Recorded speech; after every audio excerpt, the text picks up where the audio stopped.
தக் லைஃப் படத்தின் இசை வெளியீட்டு விழாவில் சின்மயி பாடிய முத்தமலை பாடல் பலரையும் கட்டி போட்டது. தொடர்ந்து சின்மயி தமிழ் சினிமாவில் ஏன் இத்தனை காலம் பாடவில்லை, அவரை பாடக்கூடாது என தடை விதித்தது ஏன் என்று நெட்டிசன்கள் கேள்வி எழுப்பிய வண்ணம் உள்ளனர். டப்பிங் கலைஞர்கள் சங்கத்தில் 2 ஆண்டுகள் சந்தாவை சின்மயி செலுத்தாததே தடை செய்யப்பட்டதற்கு காரணம் என்று கூறப்பட்டது.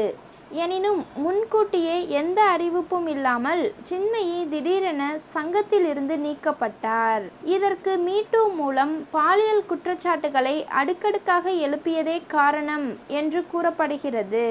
இந்த நிலையில் இது குறித்து பேசியுள்ள சின்மயி, என்னுடைய வழக்கு நீதிமன்றத்தில் விசாரணையில் இருப்பதால் என்னால் இப்போது எந்த விவரங்களையும் பகிர்ந்து கொள்ள முடியாது. ஆனால் எனக்கு முன்பாகவே ராதா ரவியை சார்ந்தவர்கள் நிறைய பேருக்கு தடை விதித்துள்ளனர். அவர்கள் சம்பந்தப்பட்டவர்களின் தொழில் வாய்ப்புகளை முற்றிலுமாக பறித்து அவர்களின் காலடியில் விழ வேண்டும் என்று விரும்புகின்றனர். ஒரு சங்கத்தில் உள்ள நிர்வாகிகள் எப்படியோ மற்ற சில சங்கங்களிலும் நிர்வாகிகளாகவே இருக்கிறார்கள்.